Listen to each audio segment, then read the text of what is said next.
नमस्कार दोस्तों, आपके अपने चैनल हमारे संस्कार में आपका बहुत बहुत स्वागत है। आज हम आपके लिए लेकर आए हैं भादो मास महात्म्य में कथा अध्याय 5। लेकिन उससे पहले अगर आप हमारे चैनल पर नए हैं और अभी तक आपने हमारे चैनल को सब्सक्राइब नहीं किया है तो आप सभी से हाथ जोड़कर निवेदन है कि प्लीज़ हमारे चैनल को सब्सक्राइब करें, वीडियो को लाइक करें, ज़्यादा से ज़्यादा शेयर करें ताकि इन कथाओं के श्रवण का लाभ और लोगों को भी मिल सके। बेल आइकन को दबाना ना भूलें ताकि हमारी आगे आने वाली वीडियो की जानकारी नोटिफिकेशन के ज़रिए आपको मिल जाया करे। कमेंट्स बॉक्स में अपने कमेंट्स भी लिखा कीजिए क्योंकि आपका एक छोटा सा प्रयास चैनल को सब्सक्राइब करना, वीडियो को लाइक और शेयर करना और कमेंट्स लिखना हमारे मनोबल को बढ़ाता है और हमारे लिए काफ़ी मददगार सिद्ध होता है। जय श्री कृष्ण, राधे राधे, हर हर महादेव। चलिए अब सुनते हैं कथा का आगे का वृतांत। ब्रह्मा जी कहते हैं, हे मुनिवरों, इस प्रकार स्तुति करके राजा ने समस्त कामनाओं को पूर्ण करने वाले सनातन पुरुष जगन्नाथ भगवान वासुदेव को प्रणाम किया और चिंतामग्न होकर पृथ्वी पर कुश और वस्त्र बिछाकर भगवान का ध्यान करते हुए वे उसी पर सो गए। सोते समय उनके मन में यही संकल्प था कि सबकी पीड़ा दूर करने वाले देवाधिदेव भगवान जनार्दन मुझे प्रत्यक्ष दर्शन कैसे देंगे। सो जाने पर देवाधिदेव जगत गुरु भगवान वासुदेव ने राजा को सपने में अपने शंख, चक्र और गदा धारण करने वाले स्वरूप का दर्शन कराया। राजा इंद्रद्युम्न ने बड़े प्रेम से भगवान का दर्शन किया। वे शंख और चक्र धारण किए हुए थे। उन्होंने शारंग नामक धनुष का और बाण भी धारण कर रखे थे। उनका स्वरूप प्रलयकालीन सूर्य के समान दैदीप्यमान हो रहा था। वे प्रज्वलित तेज के विशाल मंडल लग रहे थे। उनका श्रीअंग नीले पुखराज के समान श्याम था। वे गरुड़ के कंधे पर विराजमान थे और उनकी 8 भुजाएं शोभा पा रही थी। दर्शन देकर भगवान ने राजा से कहा, हे राजन, तुम्हें साधुवाद है। तुम्हारे इस दिव्य यज्ञ से, भक्ति से और श्रद्धा से मैं बहुत संतुष्ट हूँ। हे राजन, तुम व्यर्थ क्यों सोच में पड़े हुए हो। यहाँ जो संसार में पूजने योग्य सनातनी प्रतिमा है उसकी प्राप्ति का उपाय मैं तुम्हें बतलाता हूँ।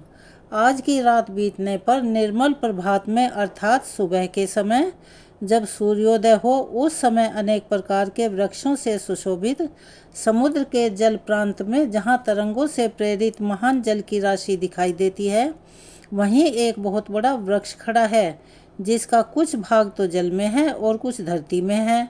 वह समुद्र की लहरों से आहत होने पर भी कांपता नहीं है। तुम हाथ में कुल्हाड़ी लेकर लहरों के बीच अकेले ही वहां चले जाना, तुम्हें वह वृक्ष दिखाई देगा। मेरे बताए अनुसार उसे पहचान कर बिना किसी शंका के उस वृक्ष को काट डालना। उसे काटते समय तुम्हें कोई अद्भुत वस्तु भी दिखाई देगी। उसी से सोच विचार कर तुम दिव्य प्रतिमा का निर्माण करो और मोह में डालने वाली चिंता को बिल्कुल छोड़ दो। ऐसा कहकर महाभाग्य हरि स्वप्न में अदृश्य हो गए। वह स्वप्न देखकर राजा को बड़ा आश्चर्य हुआ। उस स्वप्न को रात को देखते हुए भगवान में मन लगाकर उठ बैठे और वैष्णव मंत्र और विष्णु सूक्त का जप करने लगे। प्रातः काल उठे और भगवत स्मरण करते हुए विधि पूर्वक उन्होंने समुद्र में स्नान किया। फिर ब्राह्मणों को नगर और गांव आदि दान में देकर अपने पूर्वानुकृत करके समुद्र के तट पर चले गए। वहां अकेले ही महाराज ने समुद्र की महावेला में प्रवेश किया और उस तेजस्वी महावृक्ष को देखा। वह बहुत ऊंचा वृक्ष था और उससे बड़ी बड़ी जटाएं लटक रही थी। उसे देखकर राजा इंद्रद्युम्न बहुत प्रसन्न हुए। उन्होंने तीखे फरसे से उस वृक्ष को काट गिराया और उसके 2 टुकड़े करने का विचार किया। फिर जब उन्होंने उस लकड़ी का भली भांति निरीक्षण किया तब एक अद्भुत बात उन्हें दिखाई दी। श्री विश्वकर्मा जी और भगवान विष्णु दोनों ब्राह्मण का रूप धरकर वहां आए। उनके कंठ में दिव्य हार और शरीर में दिव्य अंगराग शोभा पा रहे थे। वे दोनों अपने तेज से प्रज्वलित हो रहे थे। राजा के पास आकर उन्होंने पूछा, महाराज, आप यहाँ कौन सा कार्य करेंगे? किस लिए आपने इस पेड़ को काट गिराया है? उन दोनों की बात सुनकर राजा बहुत प्रसन्न हुए और उन्होंने मीठी वाणी में उत्तर दिया, मैं यहाँ अंत से रहित देवाधिदेव जगदीश्वर भगवान विष्णु की आराधना के लिए प्रतिमाएं बनवाना चाहता हूँ। इसके लिए स्वयं भगवान ने ही मुझे स्वप्न में प्रेरित किया है। राजा की यह बात सुनकर भगवान जगन्नाथ ने हंसकर कहा, महाराज, आपका विचार तो बड़ा उत्तम है। इसके लिए आपको धन्यवाद है। यह भयंकर संसार सागर केले के पत्ते की तरह सारहीन है। इसमें दुख की ही अधिकता है। काम क्रोध इसमें पूरी तरह से भरे हुए हैं। इंद्रिय रूपी भंवर और कीचड़ के कारण यह अत्यंत दुस्सह है। नाना प्रकार के सैकड़ों रोग और यहाँ भंवर के समान हैं। महाभाग्य, आइए और इस पेड़ की शीतल छाया में हम दोनों के साथ बैठिए। यह मेरे साथी एक श्रेष्ठ शिल्पी हैं। ये सब प्रकार के शिल्प कर्म में अर्थात मूर्ति कला में साक्षात विश्वकर्मा जी के समान निपुण हैं। आप किनारा छोड़कर चले आइए, यह मेरे बताए अनुसार प्रतिमा तैयार कर देंगे। अब देखिए, भगवान खुद ही राजा इंद्रद्युम्न से बता रहे हैं कि किस प्रकार प्रतिमाओं का निर्माण करना है। ब्राह्मण की बात सुनकर राजा इंद्रद्युम्न समुद्र का किनारा छोड़कर उनके पास चले गए और वृक्ष की शीतल छाया में बैठ गए। इसके बाद ब्राह्मण रूपधारी विश्वात्मा भगवान ने शिल्पियों में प्रधान विश्वकर्मा जी को आज्ञा दी कि तुम प्रतिमा बनवाओ। भगवान श्री कृष्ण का रूप परम शांत हो। उनके नेत्र पद्म पत्र के समान विशाल होने चाहिए। विवक्ष स्थल पर वत्सचिन्ह और कौस्तुभमणि, हाथों में शंख चक्र और गदा धारण किए हों। दूसरी प्रतिमा का विग्रह दूध के समान एकदम गोरा हो। उसमें स्वास्तिक का चिन्ह होना चाहिए। वे अपने हाथ में हल धारण किए हों। उनका नाम महाबली अनंत अर्थात बलराम जी होगा। देवता, दानव, गंधर्व, यक्ष, विद्याधर और नाग कोई भी उनका अंत नहीं जानते, इसीलिए वे भगवान अनंत कहलाते हैं। और सुनो राजन, तीसरी प्रतिमा भगवान वासुदेव की बहन सुभद्रा देवी की होगी। उनके शरीर का रंग स्वर्ण के समान गौर तथा सुंदर शोभा से युक्त होना चाहिए। उनमें समस्त शुभ लक्षणों का समावेश होना बहुत आवश्यक है। भगवान के ऐसे कथन सुनकर उत्तम कर्म करने वाले विश्वकर्मा जी ने तत्काल उत्तम लक्षणों से युक्त प्रतिमाएं तैयार कर दी। पहले उन्होंने बलभद्र जी की मूर्ति बनाई। उनका वर्ण शरद काल के चंद्रमा की तरह श्वेत था। उनकी आंखों में कुछ कुछ लालिमा थी। उनका शरीर विशाल और फनाकार होने से बड़ा विकट जान पड़ता था। वे नील वस्त्र धारण किए बल के अभिमान से उद्यत लग रहे थे। उन्होंने एक कुंडल धारण कर रखा था। उनके हाथों में गदा और मुसल शोभा पा रहे थे। उनका स्वरूप दिव्य था। दूसरा विग्रह साक्षात भगवान वासुदेव का था। उनके नेत्र कमल के समान प्रफुल्लित थे। शरीर की कांति नील मेघ के समान श्याम थी। उनकी श्याम आभा तीसी के फूल की तरह लग रही थी। बड़े बड़े नेत्र कमल पत्र की तरह लग रहे थे। शरीर पर पीतांबर शोभा पा रहा था। वक्ष स्थल में श्रीवत्स का चिन्ह और हाथ में चक्र था। इस प्रकार वे सर्व पापहारी श्री हरि बड़े दिव्य दिखाई देते थे। तीसरी प्रतिमा सुभद्रा जी की थी, जिनकी देह की दिव्य कांति सोने की तरह दमक रही थी। उनके नेत्र कमल पत्र के समान विशाल थे। उनका अंग विचित्र वस्त्र से ढका हुआ था। विहार और केयूर आदि विचित्र आभूषणों से सुशोभित थी। गले में रत्नमयी हार लटक रहा था। इस प्रकार विश्वकर्मा जी ने उनकी बड़ी ही सुंदर रमणीय प्रतिमा बनाई। राजा इंद्रद्युम्न ने यह बड़ी ही अद्भुत बात देखी कि सब प्रतिमाएं बिल्कुल एक क्षण में ही बन गई थी। सभी 2 दिव्य वस्त्रों से ढकी हुई थी। सबका तरह तरह के रत्नों से श्रृंगार किया गया था और सभी प्रतिमाएं अत्यंत मनोहर और समस्त शुभ लक्षणों से संपन्न थी। उन्हें देखकर राजा अत्यंत आश्चर्यमग्न होकर बोले कि आप दोनों ब्राह्मण के रूप में साक्षात देवता तो नहीं पधारे हैं। आप दोनों के काम तो बड़े अद्भुत हैं और आपके व्यवहार देवताओं की तरह ही लग रहे हैं। निश्चय ही आप मनुष्य तो नहीं जान पड़ते। आप देवता हैं या मनुष्य, यक्ष हैं या फिर विद्याधर।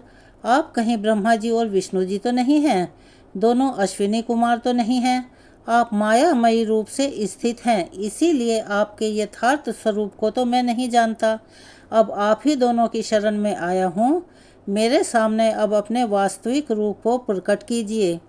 तब श्री भगवान बोले, मैं देवता, यक्ष, दैत्य, देवराज, इंद्र, ब्रह्मा अथवा रुद्र नहीं हूँ। मुझे पुरुषोत्तम समझो। मैं समस्त लोगों की पीड़ा दूर करने वाला, अत्यंत बलशाली, पौरुष से संपन्न और संपूर्ण भूतों का आराध्य हूँ। मेरा कभी अंत नहीं होता, जिसका सब शास्त्रों में उल्लेख किया जाता है, वेदांत ग्रंथों में वर्णन मिलता है, जिसे योगी जन ज्ञान गम्य और वासुदेव कहते हैं। वह परमात्मा मैं ही हूँ। स्वयं मैं ही ब्रह्मा, मैं ही विष्णु, मैं ही शिव, मैं ही देवराज इंद्र तथा मैं ही जगत का नियंत्रण करने वाला यम हूँ। पृथ्वी आदि 5 भूत, त्रिविध, अग्नि, जलाधि, वरुण, धरती और पर्वत भी मैं ही हूँ। संसार में जो कुछ भी वाणी से कहा जाने वाला स्थावर जंगम भूत है, वह मेरा ही स्वरूप है, और ये चराचर विश्व मेरे अलावा कुछ भी नहीं है। राजन, मैं तुम पर बहुत प्रसन्न हूँ। हे सुव्रत, वर मांगो। तुम्हारे हृदय में जो भी इच्छा हो वह मैं तुम्हें अवश्य दूंगा। जो पुण्यवान नहीं है उनको तो स्वप्न में भी मेरा दर्शन नहीं होता, और तुम्हारी तो मुझ में दृढ़ भक्ति है। राजन, तुमने मेरा प्रत्यक्ष दर्शन किया है। भगवान वासुदेव के ऐसे वचन सुनकर राजा के शरीर में रोमांच हो आया। वे इस प्रकार स्तोत्र गान करने लगे। हे लक्ष्मीकांत, आपको नमस्कार है। श्रीपति, आपके दिव्य विग्रह पर पीत वस्त्र शोभा पाता है। आप लक्ष्मी प्रदान करने वाले और लक्ष्मी जी के स्वामी हैं। हे श्रीनिवास, आप लक्ष्मी जी के धाम हैं, आपको नमस्कार है। आप आदि पुरुष, ईशान, सबके ईश्वर, सब और मुख वाले, निष्कल और सनातन परमदेव हैं, आपको मेरा प्रणाम है।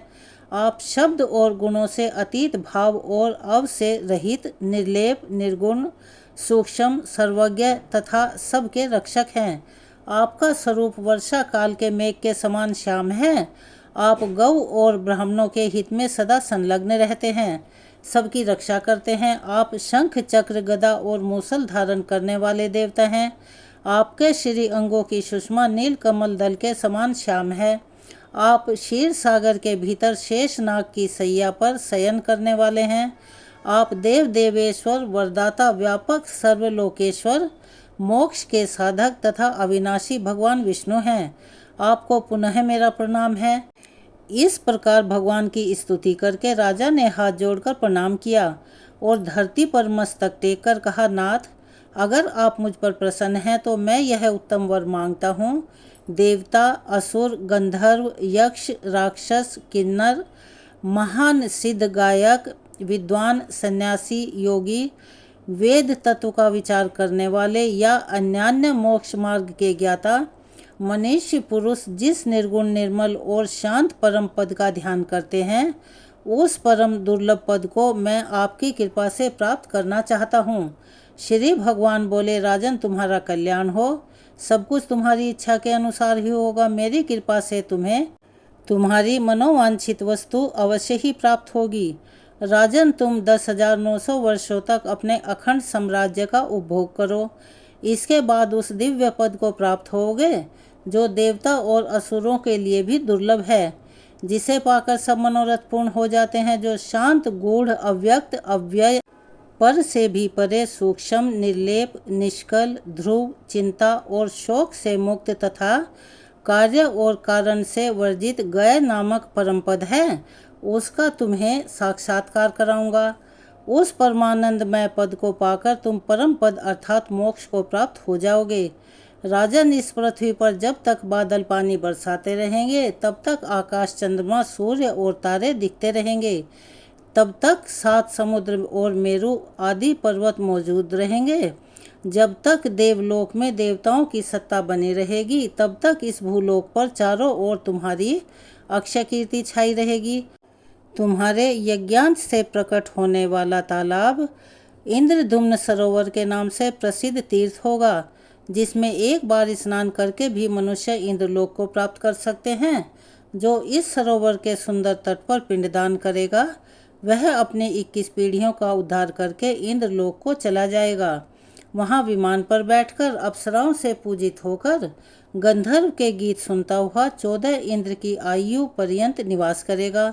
सरोवर के दक्षिण भाग में नैऋत्य कोण की ओर जो बरगद का वृक्ष खड़ा है, उसके ही पास में केवड़े के वन से ढका हुआ एक मंडप है, जो नाना प्रकार के वृक्षों से व्याप्त है।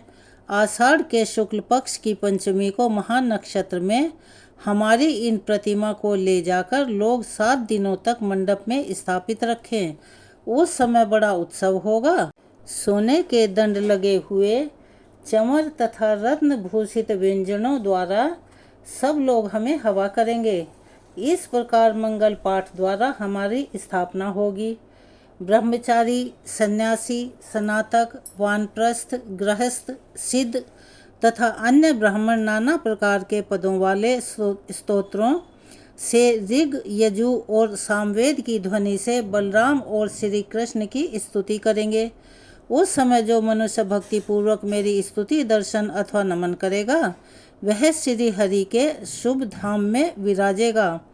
और इस प्रकार राजा को वरदान देकर विश्वकर्मा जी सहित भगवान विष्णु वहां से अंतर्ध्यान हो गए। राजा की प्रसन्नता की कोई सीमा ही नहीं रही। उनका शरीर रोमांचित हो आया। उन्होंने भगवान के दर्शन से अपने आप को कृतकृत्य माना। इसके बाद श्री कृष्ण, बलराम और वरदायिनी सुभद्रा जी को मणियों से जड़े हुए विमानों के आकार के रथों में बिठाकर बुद्धिमान राजा अमात्यों और मंत्रियों सहित मंगल पाठ तथा गाजे बाजे के साथ ले आए और उन्हें परम मनोहर पवित्र स्थान में पधरवाया। फिर शुभ स्थिति, शुभ समय, शुभ नक्षत्र और शुभ मुहूर्त में ब्राह्मणों के द्वारा उनकी प्रतिष्ठा कराई।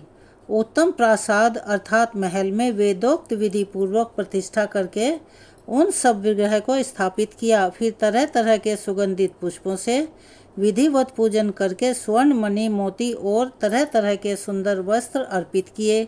विविध प्रकार के दिव्य रत्न, आसन, ग्राम, नगर, राज्य तथा पुर आदि भी दान किए। इस तरह अनेक प्रकार का दान करके राजा ने समुचित रीति से राज्य किया और तरह तरह के यज्ञ करके अनेकों बार दान किए। फिर कृतकृत्य होकर राजा ने समस्त परिग्रह का त्याग कर दिया और अत्यंत उत्कृष्ट स्थान अर्थात मोक्ष अर्थात भगवान श्री विष्णु के परम पद को प्राप्त कर लिया। मुनियों ने पूछा, हे सुरश्रेष्ठ, किस समय पुरुषोत्तम तीर्थ की यात्रा करनी उचित है और प्रभु किस विधि से पंच तीर्थों का सेवन अर्थात दर्शन करना चाहिए? स्नान दान रूप एक एक तीर्थ का और देव दर्शन का जो अलग अलग फल हो वह सब भी बताइए। तब ब्रह्मा जी बोले, जो कुरुक्षेत्र में अपनी इंद्रियों और क्रोध को जीतकर बिना खाए पिए 70,000 वर्षों तक एक पैर पर खड़ा होकर तपस्या करता है, जो ज्येष्ठ शुक्ल द्वादशी को उपवास पूर्वक भगवान पुरुषोत्तम का दर्शन करता है, वह पहले की अपेक्षा अधिक फल का भागी होता है। इसीलिए मुनिवर, स्वर्गलोक की इच्छा रखने वाले ब्राह्मण आदि को चाहिए कि वे जेठ मास में प्रयास करके इंद्रिय संयम पूर्वक भगवान पुरुषोत्तम का दर्शन करें। श्रेष्ठ मनुष्य को उचित है कि जेठ मास के शुक्ल पक्ष की द्वादशी को विधि पूर्वक पंच तीर्थों का सेवन करके फिर श्री पुरुषोत्तम भगवान का दर्शन करें। जो ज्येष्ठ की द्वादशी को अविनाशी देवता भगवान पुरुषोत्तम का दर्शन करते हैं, वे विष्णु लोक में पहुंचकर फिर कभी वहां से नीचे नहीं गिरते। इसीलिए ज्येष्ठ में प्रयत्न पूर्वक वहां की यात्रा करनी चाहिए और वहां पंचतीर्थ सेवन पूर्वक पुरुषोत्तम का दर्शन करना चाहिए। जो अत्यंत दूर होने पर भी प्रतिदिन भक्ति पूर्वक भगवान पुरुषोत्तम का कीर्तन करता है, वह शुद्ध चित्त होकर भगवान विष्णु के धाम में जाता है। जो श्रद्धा पूर्वक एकाग्रचित होकर श्री कृष्ण के दर्शनार्थ यात्रा करता है, वह सब पापों से मुक्त होकर भगवान विष्णु के लोक में जाता है। जो दूर से भगवान पुरुषोत्तम के प्रासाद शिखर पर स्थित नीलचक्र का दर्शन करके उसे भक्ति पूर्वक प्रणाम करता है, वह मनुष्य सहसा पाप से मुक्त हो जाता है। आज की कथा को यहीं विराम देते हैं। इससे आगे का वृतांत आप हमारी अगली वीडियो में सुनिएगा। उसका इंतज़ार ज़रूर कीजिएगा। अगर आप हमारे चैनल पर नए हैं और अभी तक आपने चैनल को सब्सक्राइब नहीं किया है तो प्लीज़ हमारे चैनल को सब्सक्राइब करें, वीडियो को लाइक करें, ज़्यादा से ज़्यादा शेयर करें ताकि इस कथा के श्रवण का लाभ और लोगों को भी मिल सके। अपना सहयोग और प्यार हमें ऐसे ही देते रहें। कमेंट्स बॉक्स में जय श्री कृष्णा, राधे राधे, हर हर महादेव लिखना ना भूलें। धन्यवाद।